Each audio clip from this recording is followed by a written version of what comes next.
Hello प्यारे students, मैं मोहित गुप्ता फिर से आपका इस ऑनलाइन प्लेटफॉर्म पे हार्दिक स्वागत करता हूँ। तो स्टूडेंट्स, हमारा जो स्टार्ट कर रहे हैं हम फिजिक्स का, वो स्टार्टिंग का चैप्टर से बात कर रहे हैं हम, जो है मात्रक एवं मापन।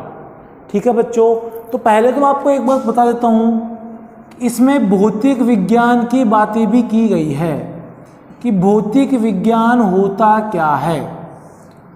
तो जिस विद्यार्थी को नहीं पता, अभी तक फिजिक्स पढ़ते हुए भी भौतिक विज्ञान का नहीं पता, तो वो एक बार ध्यान से सुनिएगा। बच्चों, भौतिक विज्ञान जो होती है ना, वो विज्ञान की एक शाखा है, विज्ञान की एक ब्रांच है। विज्ञान की वह शाखा, कौन सी शाखा भाई? जैसे 10th क्लास में आपने एक शाखा पढ़ा था रसायन विज्ञान, केमिस्ट्री, एक शाखा पढ़ा था आपने भौतिक विज्ञान, फिजिक्स, और एक शाखा पढ़ी थी आपने जीव विज्ञान, बायोलॉजी। तो बच्चों, भौतिक विज्ञान जो होती है, विज्ञान की वो शाखा होती है ना, जो आपको नाम से दिख रहा है भौतिक की विज्ञान, मतलब जो आपको भौतिक जगत के बारे में बताती है, प्रकृति के बारे में बताती है।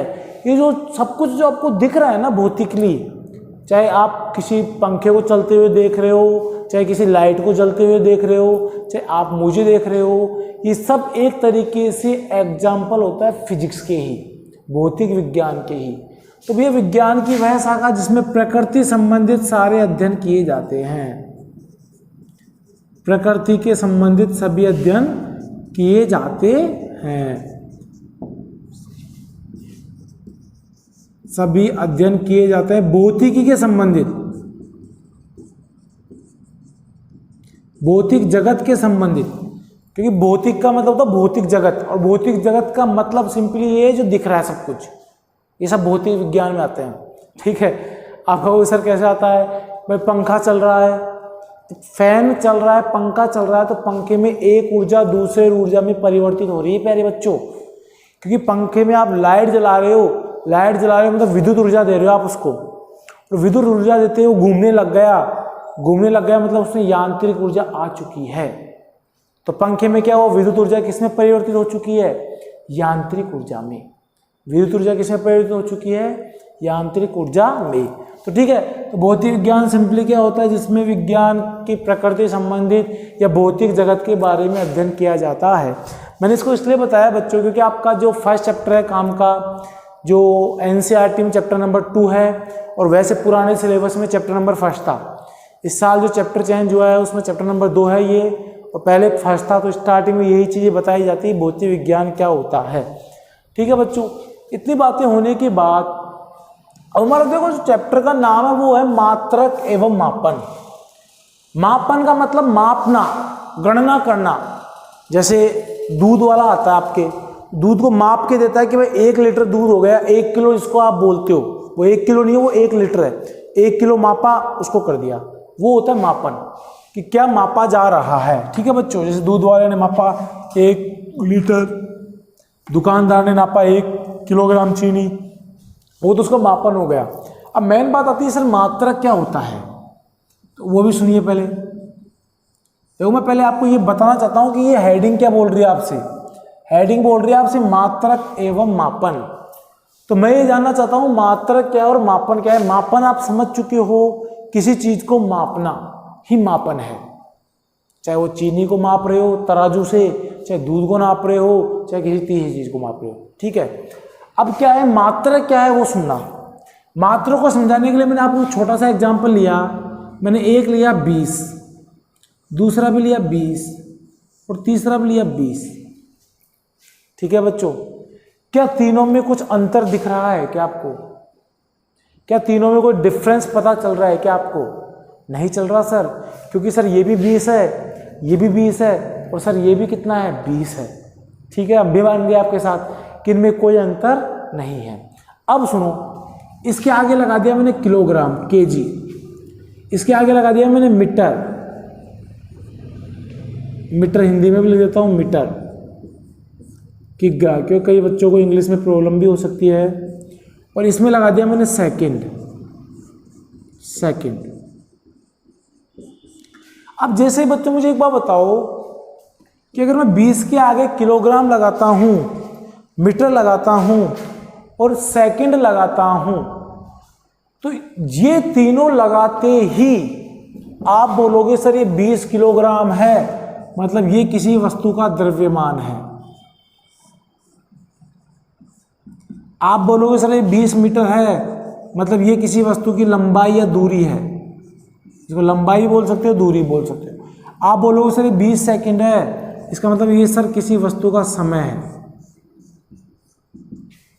यस या नो, है बात ये चीज?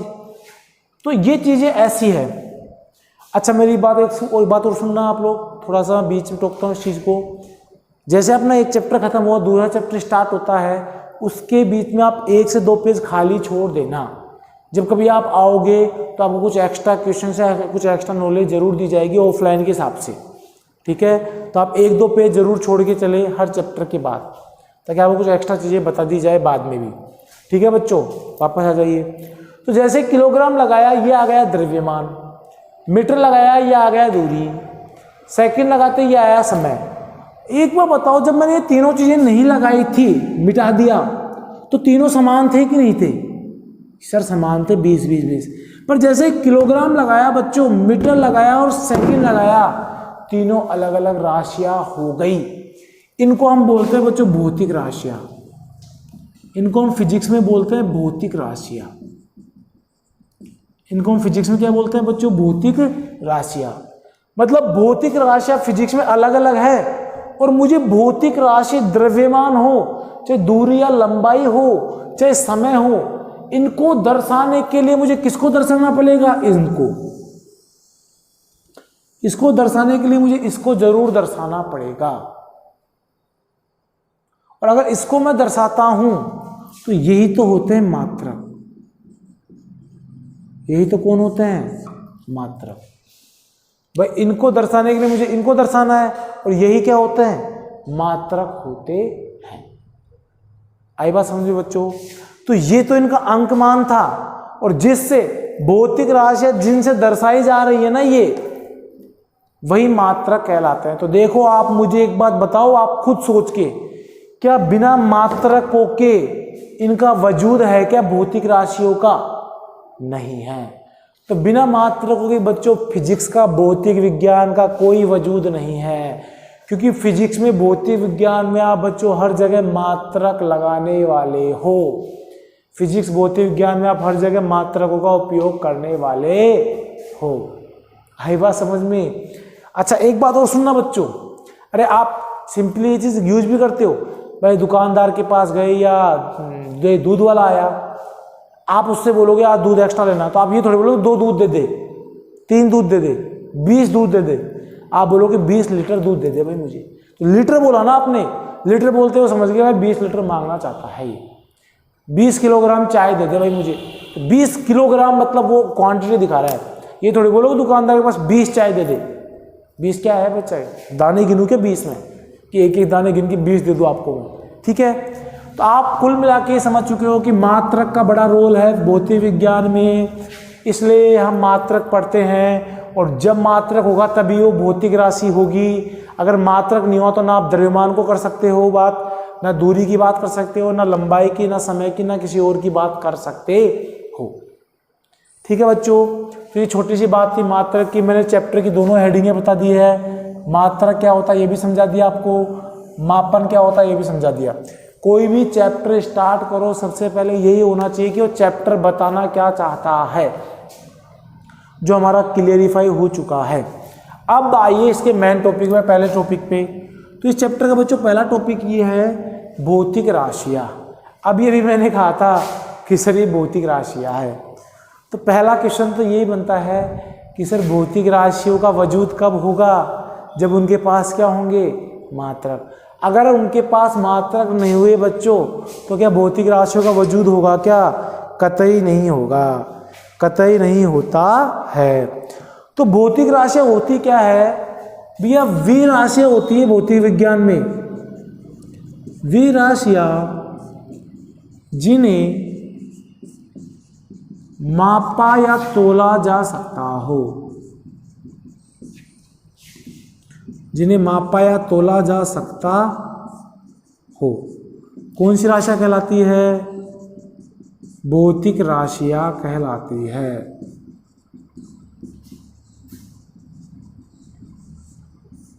अब सुनिए, मैंने आपसे बोल दिया जिन्हें मापा या तोला जा सकता है वो भौतिक राशियां है। सर देख लीजिए ना, आप ऐसे नहीं मानो तो ऐसे देख लो, द्रव्यमान को माप सकते हो ना, आप तोल सकते हो 20 किलोग्राम, दूरी को माप सकते हो स्केल से कि 20 मीटर का है, 20 सेंटीमीटर का है, तो भौतिक राशियां ही तो थी सर। तो भौतिक राशियां वे राशियां हो गई जिन्हें आप माप भी सकते हो, जैसे माप रहे हैं 20 kg को, सॉरी माप रहे हैं जैसे दूरी को, लंबाई 20 मीटर, या तोला भी जा सकता है।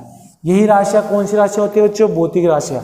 उदाहरण आपके सामने, इनके उदाहरण लिख सकता हूं मैं, क्या द्रव्यमान, क्या लंबाई, क्या समय, तीन तो आपके सामने ही है, उनको ऐसे कैसे आपके सामने लिख दिया है।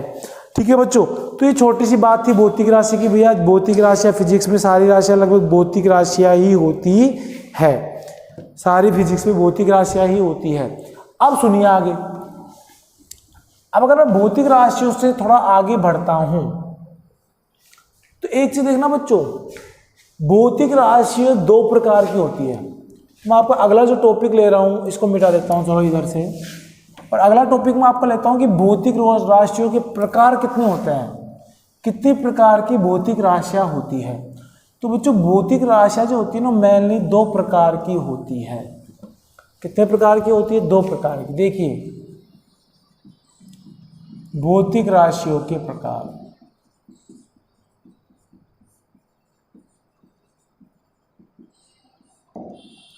और भौतिक राशियां दो प्रकार की होती है। पहली होती है बच्चों मूल राशियां, पहली राशियां होती है बच्चों मूल राशियां। अभी मैं दोनों को परिभाषित करूंगा। और दूसरी राशि होती है बच्चों व्युत्पन्न राशियां। मैंने स्पेस इसलिए दिया है ताकि मैं आपको इनको परिभाषित कर दूंगा। अभी मैंने क्या कहा बच्चों, भौतिक राशियां कितने प्रकार की हो गई है? दो प्रकार की हो गई है। पहली राशि कौन सी है? मूल राशि। दूसरी राशि कौन सी है बच्चों? व्युत्पन्न राशि। तो देखिएगा हमने क्या कहा कि भौतिक राशियां दो प्रकार की हो गई। एक मूल राशि, मूल राशि को इंग्लिश में बोलते हैं बच्चों फंडामेंटल क्वांटिटीज, फंडामेंटल क्वांटिटीज, और इसको हम बोलते हैं डेराइव्ड क्वांटिटीज, डेराइव्ड क्वांटिटीज। अब सुनिए, अब क्वेश्चन उठता है कि सर मूल राशि क्या होती है और सर व्युत्पन्न राशि क्या होती है।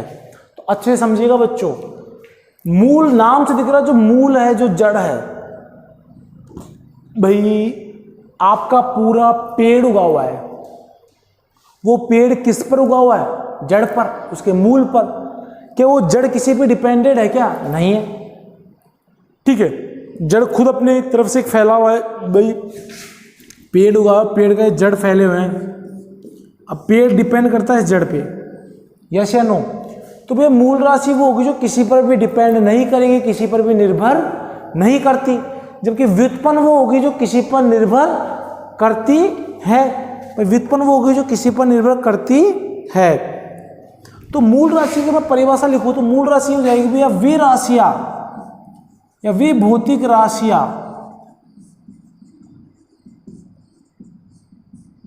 जो किसी अन्य राशि पर, जो किसी अन्य राशि पर निर्भर नहीं करती हो,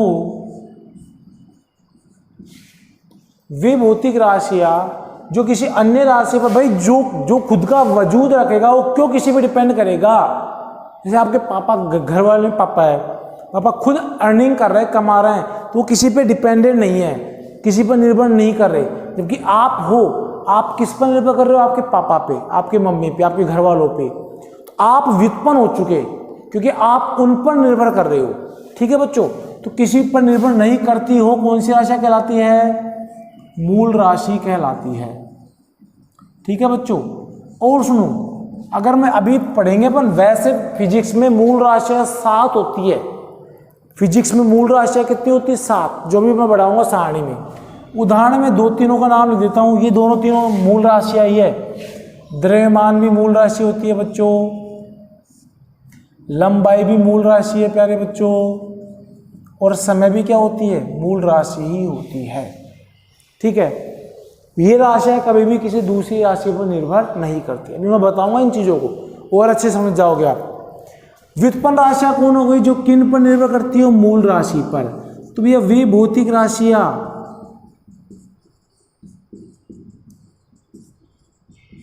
जो किन पर? मूल राशियों पर निर्भर करती हो। भाई जैसे आप निर्भर हो आपके घर वालों पर, तो आप व्युत्पन्न राशि हो गई, घर वाले मूल राशि हो गए। पेड़ के जो जड़े हैं, वो जो टहनियां है, वो निर्भर कर रही जड़ों पर, तो जड़ मूल राशि हो गई, टहनियां व्युत्पन्न राशियां हो गई। ऐसे समझो। अभी मैं उदाहरण लूंगा, इसको आपको और अच्छे समझ में आ जाएगा। मेरी टेंशन आपको समझाना ना। तो निर्भर करती हो कौन सी राशि कहलाती है? व्युत्पन्न राशि कहलाती है। उदाहरण में ले लेता हूं इसका, जैसे बल हो गया, ये वेग मान लो, जो आपने पढ़ रखा उसी को ले रहा हूं मैं एग्जांपल में, त्वरण मान लो आदि। अब देखो कई लोगों के सोच रहे होंगे सर ये वेग त्वरण कैसे आया? लो आपने पढ़ रखा है वेग त्वरण, तो सुन लो इसको। त्वरण क्या, देखो वेग क्या होता था? वेग दूरी या वेग, वेग क्या होता था? विस्थापन बट्टा समय। यस या नो? वेग क्या होता था बच्चों? विस्थापन बट्टा समय। तो आप मुझे बताओ वेग विस्थापन पर और समय पर निर्भर कर रहा है कि नहीं कर रहा? कर रहा है सर। इसलिए तो इसको कौन सी राशि बोलेंगे बच्चों हम? व्युत्पन्न राशि, क्योंकि ये राशि इन दो राशियों पर निर्भर कर रही है।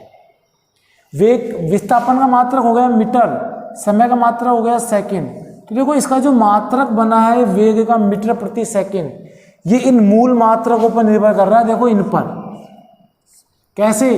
क्योंकि बच्चों लंबाई का मात्रक क्या था? मीटर, और समय का मात्रक क्या था? सेकंड। तो आप खुद एक चीज देखना, मूल राशियों में लंबाई आ रही मीटर, मूल राशियों में समय आ रहा सेकंड, और ये मीटर प्रति सेकंड है, तो ये मीटर भी मूल है, ये भी मूल है, तो ये व्युत्पन्न हुआ कि नहीं हुआ? इसका मतलब व्युत्पन्न वो होते हैं जो मूल राशियों पर निर्भर करता है। आई थिंक आपको ये एग्जाम्पल से अच्छे से समझ में आ गया होगा कि ये राशि कौन सी राशियाँ होती है? व्युत्पन्न राशियाँ, जो कि मूल राशियों पर निर्भर करती है। बच्चों मूल राशियाँ कुल 7 होती है, ध्यान रखना। ठीक है बच्चों यहाँ तक? अच्छा अभी माइंड में एक क्वेश्चन मत बताना सर 7 का नाम तो बताओ। अभी मैं आगे मात्रक के बाद पढ़ेंगे अपन उन चीज़ों को। अभी थोड़ा सा ये ध्यान रख लिया आपने कि भौतिक राशि 2 प्रकार की, मूल राशि और व्युत्पन्न राशि। अब मैं थोड़ा सा मात्रक की बात करता हूँ बच्चों, देखना। वैसे आप जानते हो मात्रक क्या होता है, फिर भी मैं आपको बता देता हूँ भैया मात्रक क्या होता है, बताइए। मैं इसको मिटा देता हूँ भौतिक राशियों को। ठीक है बच्चों? अब मात्रक की बात करूँ तो आपने अभी अभी देखा था कि सर 20 20 20 3 जगह लिखे थे हमने। तो जब तक उसके हमने मात्रक नहीं लगाया था किलोग्राम, मीटर और सेकंड, तब तक उस भौतिक राशि का वजूद नहीं था, उस भौतिक राशि का नियत मान नहीं आया था। तो बच्चों मात्रक को परिभाषित यही किया जाता है क्या कि भौतिक राशि का मापन किससे करोगे? मात्रक से। भौतिक राशि के मापन के लिए, भौतिक राशि के मापन के लिए नियत किए गए मान को ही, नियत किए गए मान को ही मात्रक कहते हैं।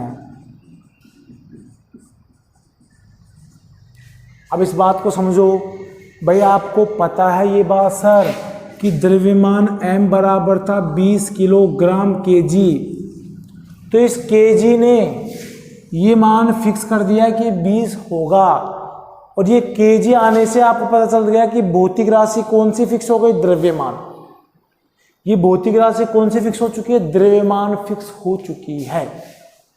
तो ये द्रव्यमान जब 20 केजी आ गया, फिक्स हो गया, तो यही तो मात्रक हो गया इसका, जिसने इसको फिक्स किया है। 20 अकेला होता तो कभी फिक्स ही नहीं होता कि द्रव्यमान है कि नहीं है।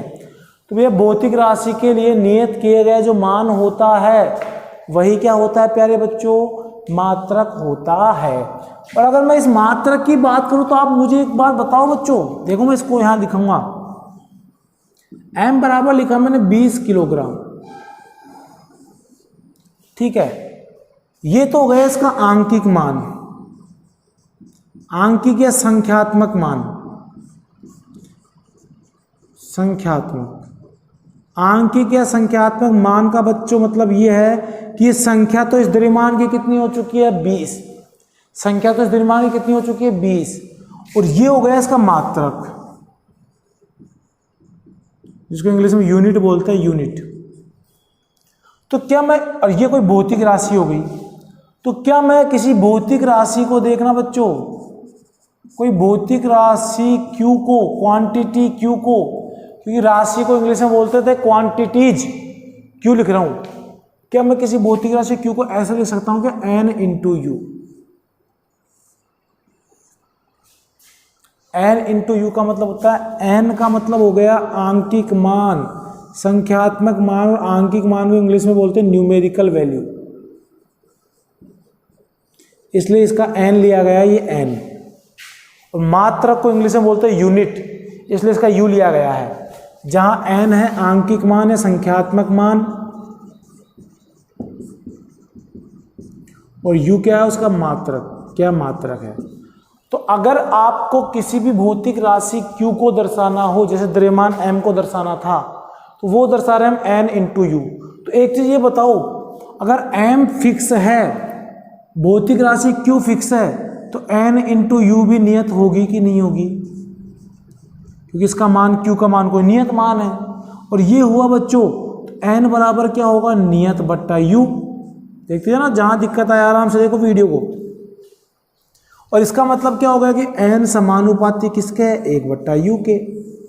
मतलब जो आंकिक मान होता है वो मात्रक का व्युत्क्रमानुपाती होता है मात्रकों के अंदर। वापस सुन लो, जो आंकिक मान n आता है किसी भी भौतिक राशि का, वो उसके मात्रक के व्युत्क्रमानुपाती होता है या उल्टा होता है। इसका मतलब हम ये कह सकते हैं कि किसी भी भौतिक राशि का जो मात्रक होगा वो उसके आंकिक मान के व्युत्क्रम होगा। चाहो तो उसको आप ऐसे भी लिख सकते हो, u प्रोपोर्शनल 1/n, क्योंकि u इधर लेके आओगे तो n इधर चले जाएगा। अरे ये प्रोपोर्शनल मतलब होता है समानुपाती, इस चिन्ह का मतलब होता है समानुपाती, और समानुपाती चिन्ह का मतलब होता है कि ये बढ़ेगा तो ये बढ़ेगा, नीचे वाला घटेगा तो ये बढ़ेगा। अपन बाद में बता देंगे, कोई दिक्कत नहीं, ठीक है। तो u समानुपाती किसके हो गया, 1/n के। जैसे मैं बोलूँ ना y समानुपाती x के हैं, इसका मतलब x बढ़ेगा तो y भी बढ़ेगा, और x घटेगा तो y भी घटेगा, ये होता है इसका मतलब। आई बात समझ में बच्चों।